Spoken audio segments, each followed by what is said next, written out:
అల్హమ్దులిల్లాహి రబ్బిల్ ఆలమీన్ వస్సలాతు వస్సలాము అలా సయ్యిదిల్ ముర్సలీన్ నబీనా ముహమ్మద్ వ అలా ఆలిహి వసహ్బిహి అజ్మఈన్ అమ్మా బఅద్. ప్రవక్త మహానీయ ముహమ్మద్ సల్లల్లాహు అలైహి వసల్లం వారి జన్మదిన వేడుకలు దీని యొక్క వాస్తవికత ఏమిటి, ఇస్లాంకు సంబంధించిన విషయమైనా ఇది కాదా? మహాశివులారా, మొట్టమొదటి విషయం మనం తెలుసుకోవాల్సినది, ఇస్లాం ధర్మం సంపూర్ణమైనది.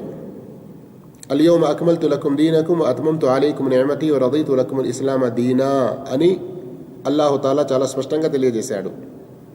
అంటే ఏమిటి? అల్యౌమ అక్మల్తు లకుం దీనకుం, ఈనాడు నేను మీ ధర్మాన్ని సంపూర్ణం చేశాను.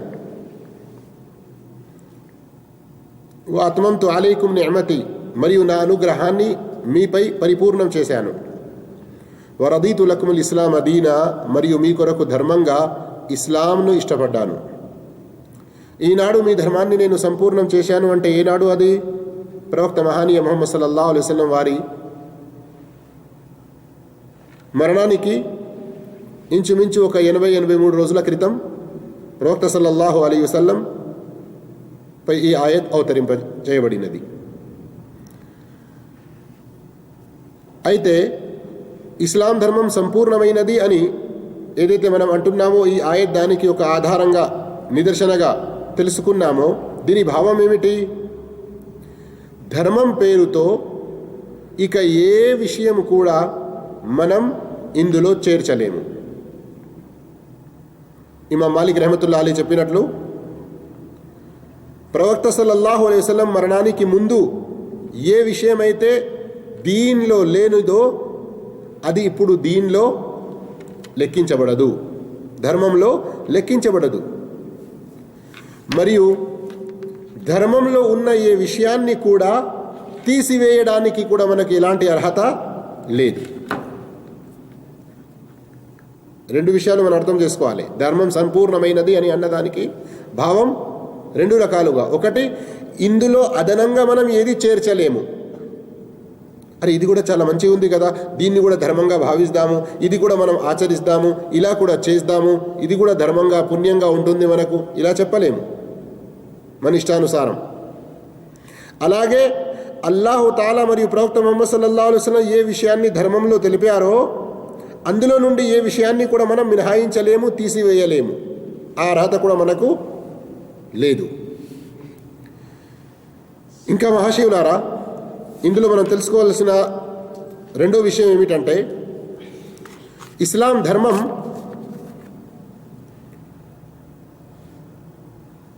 ఇందులో అల్లా మనకు ఏది తెలిపాడో, ప్రవక్త సల్లల్లాహు అలైహి వసల్లం వారు ఏది తెలిపారో అదే ధర్మం, దానినే మనం అనుసరించాలి. ఇది కాకుండా మన ఇష్టానుసారం ఏదైనా విషయాన్ని చేర్చుకోవడాన్ని, అనుసరించడాన్ని అల్లా ఖండించాడు. దీనికి సంబంధించిన ఎన్నో ఆయతులు ఉన్నాయి. కానీ ఉదాహరణకు సూరజ్ జాతియాలోని ఆయత్ నంబర్ 18, ثم جعلناك على شريعة من الأمر فاتبعها ولا تتبع أهواء الذين لا يعلمون. మేము నిన్ను ధర్మానికి సంబంధించిన ఒక రాచబాటపై నిలబెట్టాము, అయితే నీవు దీనిని అనుసరించు. అల్లా పంపిన షరీఅత్, అల్లా పంపిన ధర్మం, దానినే మనం అనుసరించాలి అని అల్లా మనకు ఆదేశిస్తున్నాడు. అలాగే మహాశివులారా, మూడో విషయం, ఇస్లాంలో పండుగలు, ఈద్ అనేదైతే మనం అంటామో, ఎన్ని ఉన్నాయి? సంవత్సరానికి 2 మాత్రమే. ఒకటి ఈదుల్ అద్హా, ఇంకొకటి ఈదుల్ ఫిత్ర్. ఈదుల్ ఫిత్ర్, ఈదుల్ అద్హా, ఈ 2 మాత్రమే. సునన్ అబీ దావుద్లోని సహీ హదీస్, ప్రవక్త మహానీయ ముహమ్మద్ సల్లల్లాహు అలైహి వసల్లం మదీనా వచ్చినప్పుడు అక్కడ ప్రజలు పండుగగా, ఈద్గా కొన్ని 2 రోజులు జరుపుకునేవారు.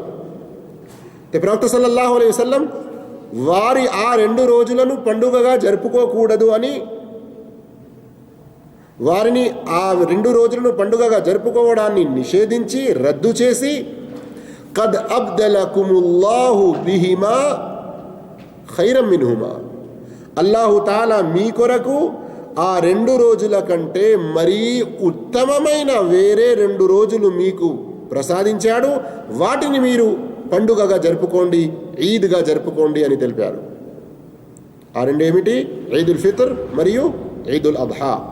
ఈ విధంగా సంవత్సరంలో ఇక 3వ ఈద్, 3వ పండుగ ముస్లింలకు ఏది లేదు. 3వ పండుగ, 3వ ఈద్ ఏదైనా ఉండేది ఉంటే అది వారంలో ఒకసారి జుమా రోజు. జుమా కూడా ఈదుల్ ముమినీన్ అని చెప్పడం జరిగింది. ఇక మీలాదున్ నబీ, ప్రవక్త సల్లల్లాహు అలైహి వసల్లం వారి జన్మదిన వేడుకోలు, దానిని ఈద్ అని ఏదైతే ఈ రోజుల్లో అనడం జరుగుతుందో, ఈద్ మిలాదున్ నబీ, ఈద్ మిలాదున్ నబీ అని, ధర్మపరంగా దానిని ఈద్ అని అనడం కూడా తప్పు. అలాగే దానిని ఈద్గా జరుపుకోవడం కూడా తప్పు. ఒకవేళ ఎవరైనా సరే మంచిది, దానికి ఈద్ అన్న పదం మేము తీసేస్తాము, మీలాదున్ నబీ అని జరుపుకుంటాము అని అంటే అది కూడా కుదరని పని. కానీ ఇంతవరకు విషయం సరిపోదు. మరికొందరు ఒక రాంగ్ క్వశ్చన్, ఒక అడ్డ ప్రశ్న వేస్తారు. అదేమిటంటే, సరే మంచిది, ఈద్ అని దానికి పేరు పెట్టుకోము, మీలాదున్ నబీ అన్న పేరుతో ఆ రోజును మేము గడుపుకోవడం ఒక సంతోష దినంగా భావించి జరుపుకోవడం, ప్రజల్ని ఆ రోజు ఒక చోట జమా చేసి ప్రవక్త సల్లల్లాహు అలైహి వసల్లం వారి యొక్క చరిత్ర తెలుపడం, ఇందులో ఏమిటి తప్పు? పాపం ఏమున్నది ఇందులో? ఇలా అడ్డంగా ప్రశ్నిస్తారు. అయితే ఇందులో పాపం ఏమున్నదో అది ఇప్పుడే తెలియజేస్తాను. కానీ దానికంటే ముందు ఒక విషయం మనం ఆలోచించాలి. అదేమిటి? ఇది ఒకవేళ మంచి విషయం అని మనం భావించి చేస్తూ ఉండేది ఉంటే, నఊదు బిల్లా, అస్తగ్ఫిరుల్లా, ఈ యొక్క మంచి విషయం మనకు తెలపడం అల్లా మర్చిపోయాడా? నఊదు బిల్లా, అస్తగ్ఫిరుల్లా. అల్లా ప్రవక్తకు తెలియజేశారు, కానీ ప్రవక్త సల్లల్లాహు అలైహి వసల్లం మనకు తెలపడం మర్చిపోయారా? అలా ఏమైనా ఉందా? గమనించండి. ఈరోజు ఇందులో తప్పేమున్నది? మనం మంచి పనులే చేస్తాము కదా ఈ రోజుల్లో. అయితే మనం మన ఇష్టానుసారం ఏ పనినైనా మంచిదిగా భావించి చేయడం ఇది ధర్మం కాదు. ఇది అల్లాహకు ఇష్టమైన రీతిలో స్వీకరించబడదు. అల్లా మరియు అల్లా యొక్క ప్రవక్త తెలిపిన విషయాన్నే మనం ఆచరించాలి. ఇక నష్టమేమిటి? అందులో వేరే ఏ చెడు పని చేయకున్నా మహా నష్టం. ఇప్పుడే నేను మీకు తెలియజేసినట్లు, ఒకవేళ అది మంచి పని అని మనం చేస్తూ ఉంటే ఆ మంచి పని విషయంలో అల్లా లేదా అల్లా యొక్క ప్రవక్త మర్చిపోయారా? ఇటువంటి ఒక పెద్ద అభాండం ఏర్పడుతుంది. రెండవ విషయం, ఒకవేళ ఇది చెడైతే ఏమీ కాదు, మంచి అని మనం చేసుకుంటూ ఉంటే మనకంటే ఎక్కువగా ధర్మం పట్ల ప్రేమ కలిగిన సహాబాలు మరియు ప్రవక్త ముహమ్మద్ సల్లల్లాహు అలైహి వసల్లం వారిని మనకంటే ఎక్కువగా ప్రేమించేవారు. సహాబా కంటే ఎక్కువ మనం ప్రేమిస్తామా ప్రవక్తను? చెప్పండి. మనం ఎక్కువ ప్రేమిస్తున్నామా ప్రవక్తను, లేక సహాబాలు ఎక్కువ ప్రేమించేవారా? సహాబాలు కదా. అయితే వారు మరి ఈ విషయం పాటించలేదు కదా. ఈ విధంగా చూసుకుంటే ఎన్నో రకాల, అందుగురించి మా మాలిక్ రహమతుల్లాహి అలైహి ఒక సందర్భంలో ఏం చెప్పారు? ఎవరైతే ఒక పని ఇస్లాంలో కొత్తగా ఏర్పాటు చేసి దానిని ఆచరిస్తాడో అతడు ప్రవక్త ముహమ్మద్ సల్లల్లాహు అలైహి వసల్లంపై ఒక మహా అపనింద, ఒక పెద్ద అబద్ధాన్ని మోపుతున్నాడు. ఎందుకు? ఇది మంచి కార్యం, ఇది సత్కార్యం, ఇది చాలా అల్లాహకు ఇష్టమైన పని అని మనం అంటుంటే అల్లాహు తాలా మర్చిపోయాడు లేదా ప్రవక్త సల్లల్లాహు అలైహి వసల్లం ప్రజలకు తెలియజేయడం మర్చిపోయాడు అని ఈ విధంగా ఫఖద్ ఖాన రిసాల ప్రవక్త రిసాలత్ సందేశం అందజేయడంలో నౌదు బిల్లా అమానత్ పాటించలేదు అన్నటువంటి ఒక పెద్ద అపనింద ప్రవక్తపై వస్తుంది. అందుగురించి మనం చాలా జాగ్రత్తగా ఉండాలి. ఇక ఈ విషయాలు మీకు అర్థమైనాయి కదా. అయితే ఇదే విషయాన్ని మరో రకంగా కూడా కొంచెం మనం అర్థం చేసుకునే ప్రయత్నం చేద్దాము. ఈ రోజుల్లో ఎందరో ముస్లిం సోదరుల్ని మనం మీలాదున్ నబీ జరుపుకున్నది చూస్తున్నాము కదా. అచ్చా, మీలాదున్ నబీ అంటే ఏంటో తెలుసా? మీలాదున్ నబీ అన్న ఈ అరబీ పదానికి భావం ఏంటి? ప్రవక్త బర్త్డే. నబీ ప్రవక్త, మీలాద్ అంటే ఉష్ మీలాద్ అంతా. నీ జన్మదినం ఏది, నీ బర్త్డే, నీవు పుట్టినరోజు ఏది అని మనం సామాన్యంగా అరబీలో అడుగుతాము కదా. అయితే మహాశివులారా, ఇస్లాంలో మనం మన బర్త్డే జరుపుకోవడానికి అనుమతి లేదు, ప్రవక్తల బర్త్డే జరుపుకోవడానికి అనుమతి లేదు, ఇంకా ఏ పుణ్యపురుషులు, మహాభక్తులు, ఔలియా అల్లా, బుజుర్గ్, బాబా, అచ్చే లోగా, ఈ విధంగా ఎవరి ఏ బర్త్డేలు, జన్మదిన వేడుకోలు జరుపుకోవడానికి అవకాశం ఉందా? అరే ఏం చేయమండి, మేము కేవలం ఆ రోజు మేము పుట్టిన దినం అని చాక్లెట్లు పంచుకుంటాము, ఆ రోజు మేము పుట్టిన దినము అని అందరం ఒక చోట జమాయి కేక్ తీసుకొచ్చి దాన్ని కోసి మేము అందరం కలిసి తింటాము, ఇందులో మేమేం హరాం కార్యం చేస్తున్నాము అని అంటారు. కానీ ఇది ఇస్లాంకు సంబంధించిన విషయం ఎంత మాత్రం కాదు. ఇంకా మహాశివులారా, ఎందరో సోదరులు ఈద్ మిలాదున్ నబీ పాటిస్తున్నారు. కానీ వారి యొక్క ఈ మీలాదున్ నబీ ఉత్సవాల విషయం మరియు వారు చెప్పే మాటలలో ఎన్నో రకాల వైరుధ్యం కనబడుతుంది, కాంట్రడిక్షన్. ఏ విధంగా? ఒక మలిసాబ్ ప్రసంగం చేస్తూ ఏమన్నాడు? మనం తప్పకుండా మీలాదున్ నబీ ఉత్సవాలు పాటిస్తూ ఉండాలి, దీనికి మనకు ఆధారాలు కూడా ఉన్నాయి అని చెప్పుకొచ్చాడు. ఇక దానికి దలీలు ఉంది, ఆధారం ఉంది అని అంటే ప్రజలు చాలా సంతోషపడిపోతారు కదా. ఏంటి ఆధారం అండి? సహీ ముస్లిం షరీఫ్లో హదీస్ ఉంది, ప్రవక్త సల్లల్లాహు అలైహి వసల్లం ప్రతి సోమవారం ఉపవాసం ఉండేవారు. అయితే ప్రవక్త, మీరు ఎందుకు ఉపవాసం ఉంటారు అని ప్రవక్తను ప్రశ్నించినప్పుడు, ذاك يوم ولدت فيه, నేను ఆ సోమవారం రోజున జన్మించాను గనక నేను ఉపవాసం ఉంటున్నాను. చూడండి, ప్రవక్త సల్లల్లాహు అలైహి వసల్లం స్వయంగా తమ జన్మదిన వేడుకలు పాటిస్తూ ఉన్నారు. మనం కూడా పాటించడం చాలా మంచిది. కానీ అస్తగ్ఫిరుల్లాహ్, వాస్తవంగా ఈ హదీస్ ముస్లిం షరీఫ్లో ఉన్నది వాస్తవమే. కానీ దీని ద్వారా మీలాదున్ నబీ మనం చేసుకోవచ్చు అన్నదానికి ఏదైతే ఆధారం తీసుకుంటున్నారో ఆ ఆధారం కుదరదు. ఎందుకు కుదరదు గమనించండి. మొదటి విషయం, ప్రవక్త సల్లల్లాహు అలైహి వసల్లం ఏం చేసేవారు? హదీస్ ప్రకారంగా ఉపవాసం పాటించేవారు, రోజా రక్తే ఉపవాసం పాటించేవారు.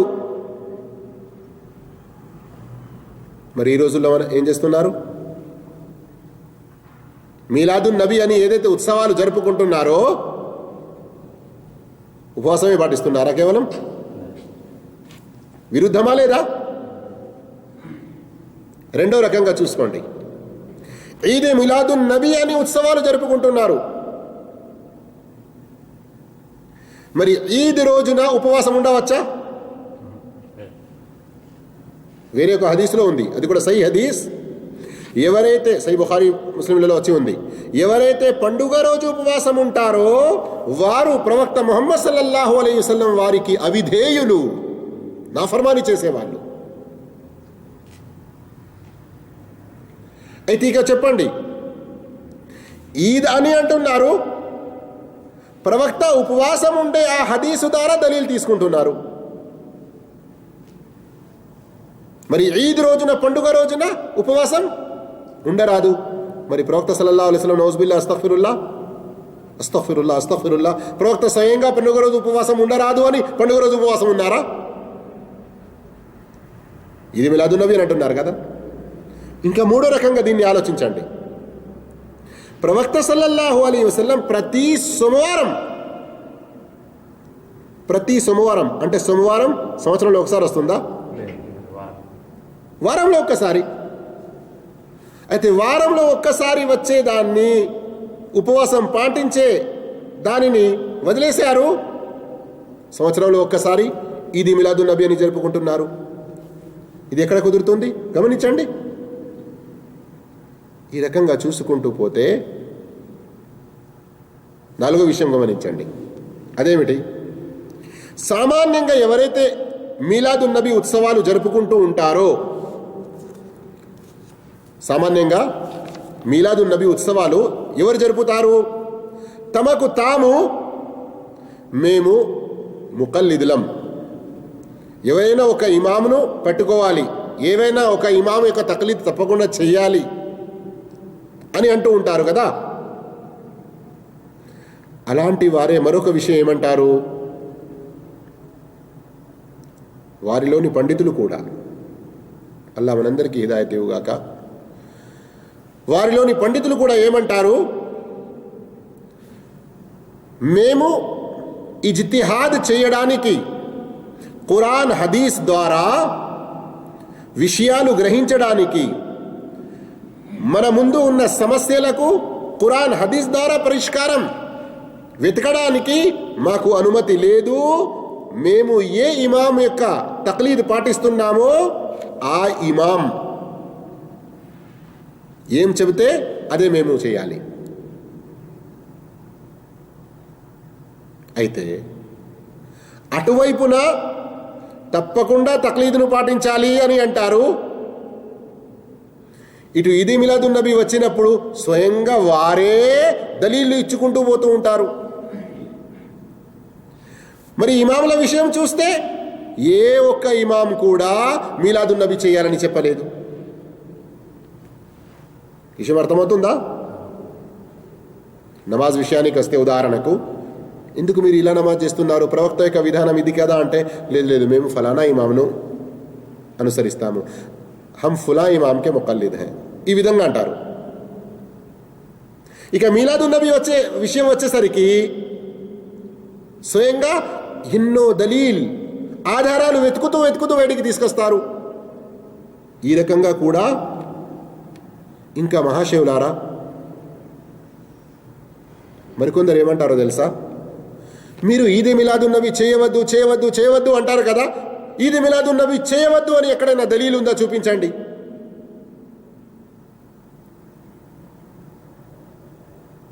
అర్థమవుతుందా? ఈద్ మిలాదున్ నబీ చేయవద్దు అని ఎక్కడైనా దలీల్ ఉందా? చూపించండి అని అంటారు. మరి వారితోనే ఈ ప్రశ్న అడిగితే ఏమని? ఈద్ మిలాదున్ నబీ చేయవచ్చు అని ఎక్కడ దలీల్ ఉంది? చూపించండి.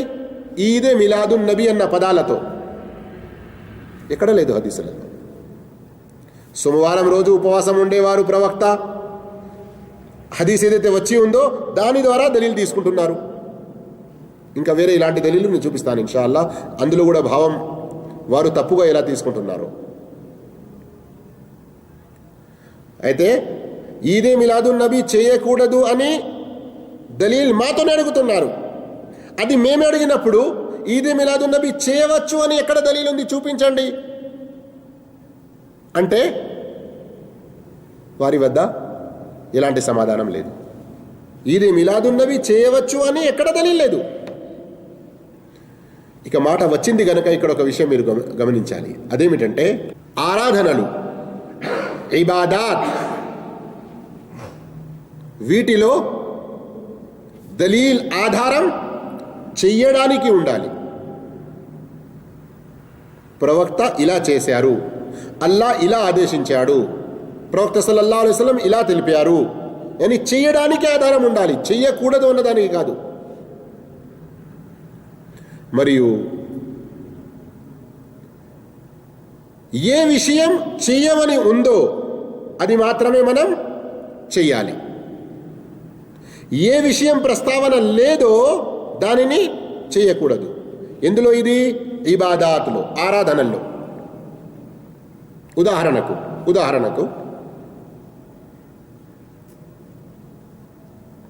ఉపవాసం, రోజా మంచి విషయమేనా కాదా? అల్లాహకు చాలా ఇష్టమైన సత్కార్యం కదా.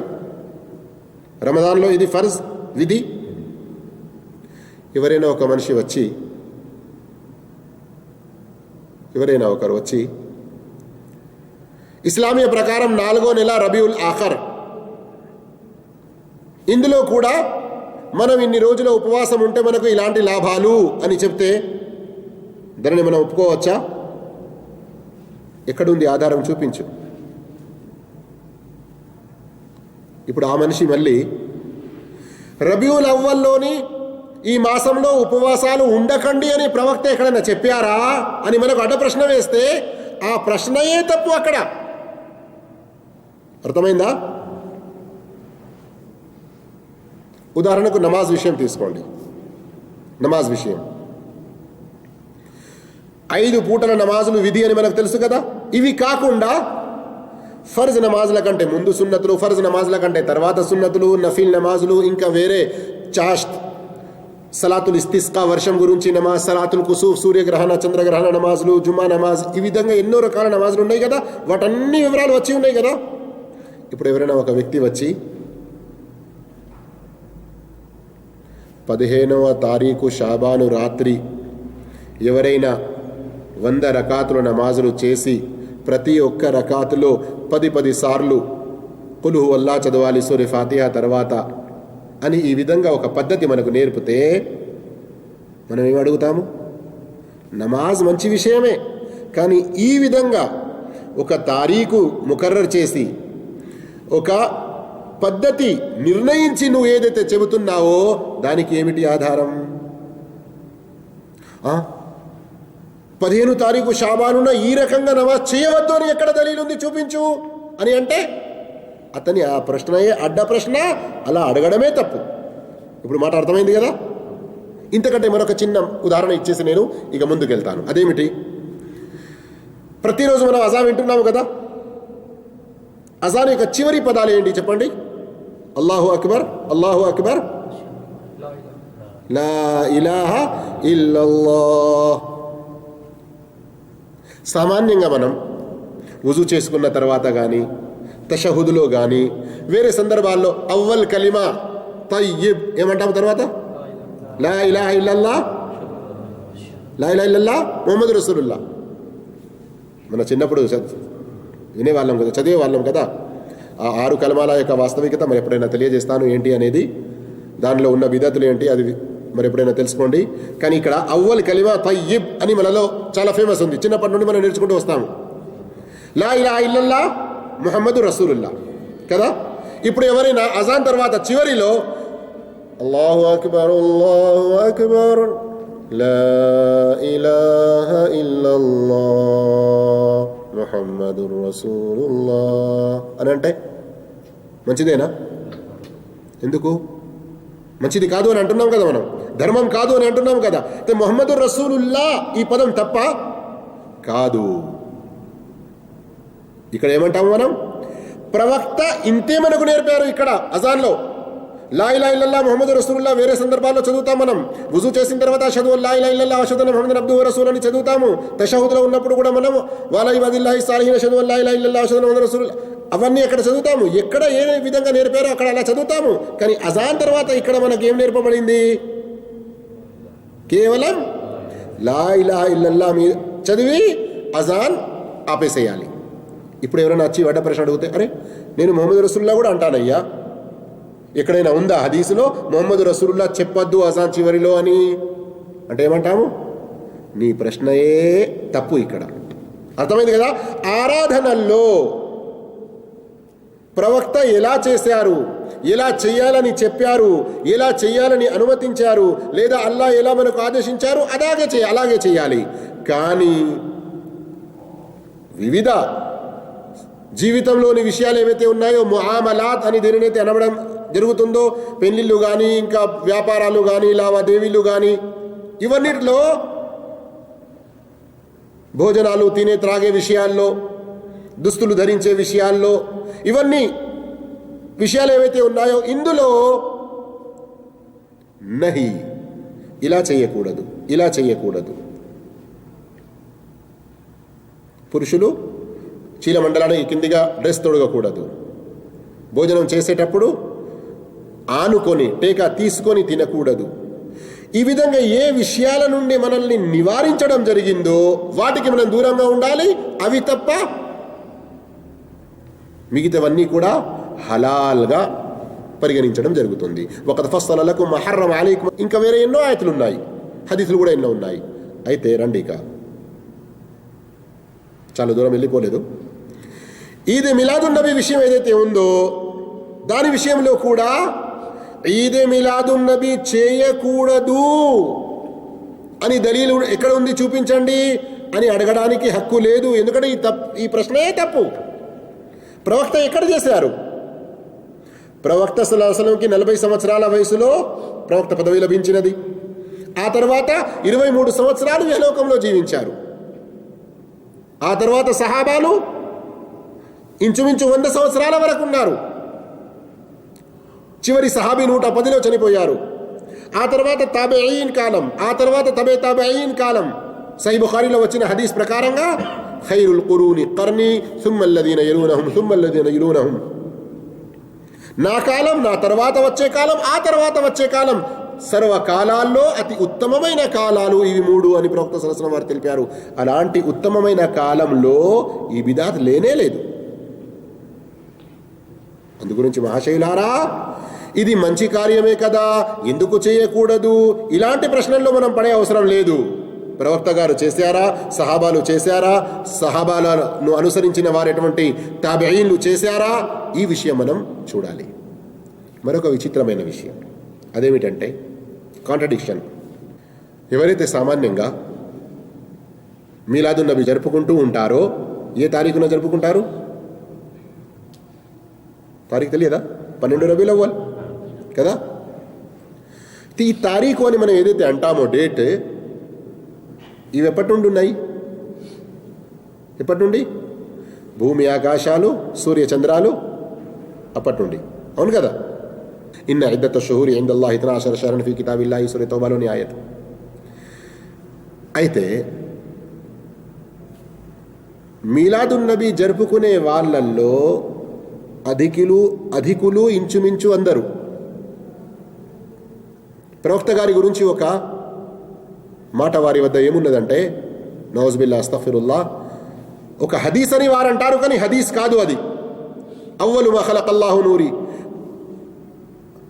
ప్రథమంగా ప్రవక్త సల్లల్లాహు అలైహి వసల్లం వారి యొక్క నూర్ను అల్లాహు తఆలా పుట్టించాడు, ఆ తర్వాతనే ఈ లోకమంతా పుట్టించబడింది అని. మొట్టమొదటిసారిగా, తొలిసారిగా, ప్రప్రథమంగా ఎవరిని పుట్టించడం జరిగిందంటారు వాళ్ళు.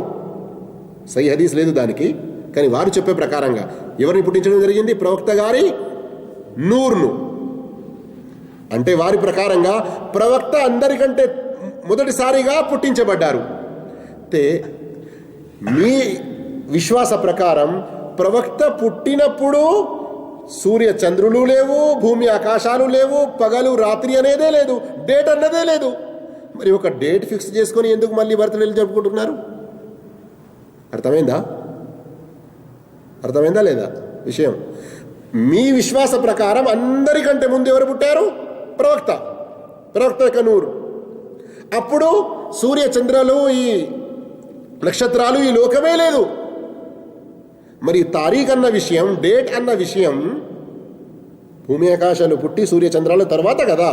రాత్రి పగలు ద్వారా మనకు డేట్స్ అనేది ఏర్పడతాయి. ఈ విధంగా వారి మాటయే వారికి విరుద్ధంగా ఉంది. మరొక విచిత్రమైన విషయం, ఒక మలిసాబ్ చాలా పుస్తకం రాశారు మీలాదున్ నబీ చేయవచ్చు అని రుజువు చేయడానికి. స్వయంగా ఆయన ఒక చోట ఏం రాశారు తెలుసా? ఒక్క చోట రాయలేదు, హెడింగ్, ఒక సైడ్ హెడింగ్ అని ఏదైతే అంటారో,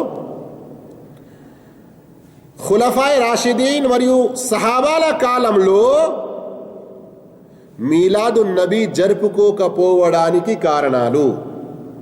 అంటే సహాబాల కాలంలో మీలాదున్ నబీ జరగలేదు అని ఒప్పుకుంటున్నారు, కానీ ఇక తర్వాత వచ్చి ఏం చేస్తున్నారు, కొన్ని కారణాలు తెలుపుతున్నారు. ఎప్పుడైతే వారు ఒప్పుకుంటున్నారో సహాబాలు కూడా దీనిని చెయ్యలేదు అని అంటే ఇక ఖురాన్ హదీసులు లేనట్లే కదా. మళ్ళీ మీలాదున్ నబీ జరుపుకోవడానికి ఆ ఆయతు కూడా ఉన్నది, ఫులా ఆయతు ఉన్నది, ఫులా హదీస్ ఉన్నది, ఫులా హదీస్ ఉన్నది అని అంటే ఈరోజు ఏ హదీసులు ఏ ఆయతులతోనైతే మీరు దలీల్ చూపుతున్నారో ఆ ఆయతులు ఆ హదీసులు సహాబాలకు తెలియలేదా? మరి తెలిస్తే వారెందుకు జరుపుకోలేదు? గమనించండి. మరియు మన ఏ సోదరులైతే మీలాదున్ నబీ జరుపుకుంటున్నారో వారు ఈ విషయాలపై గ్రహించాలి, ఆలోచించాలి. సూర యూనుస్ ఆయత్ నంబర్ 57 తర్వాత 58 దాని ద్వారా మీలాదున్ నబీ చేయవచ్చు అన్నటువంటి ఒక ఆధారం, సాకు తీసుకునే ప్రయత్నం చేస్తారు. గమనించండి కొంచెం. కుల్ బిఫదులిల్లాహి అల్లా యొక్క దయ, వరహ్మతిహి అల్లా యొక్క కారుణ్యం, అల్లా యొక్క దయ మరియు కారుణ్యం మీకు లభించినది అంటే మీరు సంతోషించండి. ఖురాన్ యొక్క ఆయత యొక్క భావం తర్జుమా. కానీ ఉర్దూలో अल्लाह का फजल और उसकी रहमत जब ये पाए तो वो खुश हो जाए. సంబరపడాలి, సంతోషించాలి. దాంట్లో కొంచెం పదం పెంచుతారు. ఖుషీ మనాओ, ఖుష్ హో జాओ, ఖుషీ మనాओ. సంతోషించండి, సంబరపడండి, సంతోషాలను మీ సంబరాలను ఒక ఉత్సవంగా జరుపుకోండి. ఈ రెండిట్లో తేడా ఉందా లేదా? ఒక నిమిషం. అయితే ఇది 58వ ఆయత్. కానీ ఈ అల్లా యొక్క దయ, ఈ అల్లా యొక్క కారుణ్యం అల్లా దేని గురించి చెప్తున్నాడు? ఏంటిది? అయితే 57వ ఆయత్లో ఉంది, యా అయ్యుహన్నాసు ఖద్ జాఅత్కుం మౌఇదతుం మిర్ రబ్బికుం. ఖురాన్ గురించి. అంటే ఈ ఖురాన్ గ్రంథం అల్లా యొక్క గొప్ప దయ, అల్లా యొక్క గొప్ప కారుణ్యం, ఇది రావడం ద్వారా మీ మనసులో ఉన్నటువంటి రోగాలు దూరం అయిపోయాయి, మీలో ఉన్నటువంటి పరస్పరం కోపాలు, ద్వేషాలు ఇవన్నీ దూరమయ్యాయి, షిర్క్, బిదతులు ఇవన్నీ దూరమైపోయాయి, విశ్వాస మార్గం మీకు లభించినది, మీ సమాజంలో ఉన్నటువంటి ఎన్నో దుర్మార్గాలు కూడా దూరమైపోయి మీరు సన్మార్గం వైపునకు వచ్చారు. ఖురాన్ అల్లా యొక్క గొప్ప దయ, గొప్ప కారుణ్యం, ఇది వచ్చినప్పుడు మీరు దీనిని సంతోషించాలి. అయితే ఏమంటారో తెలుసా? ఖురాన్ అవతరించినప్పుడు అల్లా దీనిని ఒక గొప్ప కారుణ్యం, గొప్ప దయ అని తెలిపి సంతోషపడాలి, సంతోషించాలి, ఉత్సవాలు జరుపుకోవాలి అని ఏదైతే మనకు అల్లా తెలుపుతున్నాడో ఈ ఖురాన్ ఎవరి ద్వారా వచ్చింది? ప్రవక్త సల్లల్లాహు అలైహి వసల్లం. ఇక ప్రవక్త పుట్టినరోజును మనం ఎంత గొప్పగా జరుపుకోవాలి మీరే ఆలోచించండి. ఓ నిజంగానే చాలా గొప్ప విషయం అని ప్రజలు అనుకుంటారు. కానీ ఇక్కడ మళ్ళీ ప్రశ్న, అదేంటి? ఈ ఆయత్ ఎవరిపై అవతరించింది? ఈరోజు మనపై అవతరించిందా? మీలాదున్ నబీ జరుపుకునే వాళ్ళ మీద అవతరించిందా? ప్రవక్త ముహమ్మద్ సల్లల్లాహు అలైహి వసల్లంపై అవతరించింది. మరి ప్రవక్త ఇలాంటి మీలాదున్ నబీ జరుపుకోవాలని ఈ ఆయత్ ద్వారా ఎక్కడైనా చెప్పారా? మరి ఈ విషయం సహాబాలకు బోధపడలేదా? ఈరోజు ఈ భావం తీసుకోవడానికి ఎక్కడ మనకు హక్కు ఉన్నది? మరియు ఖురాన్ హదీసులను మనం పరిశీలిస్తే అక్కడ మనకు తెలిసే విషయం ఏమిటి? ప్రవక్త సల్లల్లాహు అలైహి వసల్లం వారి యొక్క పుట్టుకను కేవలం గొప్ప కారుణ్యంగా చెప్పలేదు అల్లాహు తాలా. ఏ రోజు ప్రవక్తకు ప్రవక్త పదవి లభించినదో, ఏ రోజు ప్రవక్త సల్లల్లాహు అలైహి వసల్లం వారికి ఖురాన్ లభించినదో దానిని అల్లాహు తాలా ఒక గొప్ప కారుణ్యంగా చెబుతున్నాడు. సూరా ఆలి ఇమ్రాన్ లో లఖద్ మన్నల్లాహు అలల్ ముమినీన ఇద్ బఅథ ఫీహిం, అల్లాహు తాలా విశ్వాసులపై ఎంతో అనుగ్రహించాడు. ఇద్ బఅథ ఫీహిం, ఎలా? వారిలో నుండే ఒక ప్రవక్తను ఎన్నుకొని వారి మధ్య ఒక సందేశ దూతగా అల్లాహు తాలా పంపాడు. ఆ సందేశ దూత ఖురాన్ ఆయతులను పఠిస్తారు వారి మధ్యలో. మరియు వారిని శుభ్రపరుస్తారు, చక్కదిద్దుతారు, వారికి ఖురాన్ హదీసులను నేర్పుతారు. గమనించండి, ఖురాన్ హదీసులను నేర్పడం, అల్లా ఆయతులను పఠించడం, ప్రజలను షిర్క్, దుర్మార్గం, బిద్అత్, అన్ని రకాల చెడుల నుండి మంచి వైపునకు తీసుకురావడం, దీనిని ఒక గొప్ప అనుగ్రహంగా ప్రస్తావిస్తున్నారు. మరి ఇంతకుముందు మన ముస్లిం షరీఫ్ హదీస్ ఏదైతే విన్నామో అందులో మరొక విషయం కూడా ఉన్నది. అదేమిటి? ప్రవక్త, మీరు ఎందుకు ఉపవాసం ఉంటున్నారు ఈ సోమవారం రోజున అని అడిగినప్పుడు, ఇదే రోజు నేను పుట్టాను, జన్మించాను, వబుఇస్తు, మరియు అదే రోజు నాకు ప్రవక్త పదవి లభించినది. ప్రవక్త పదవి లభించినది.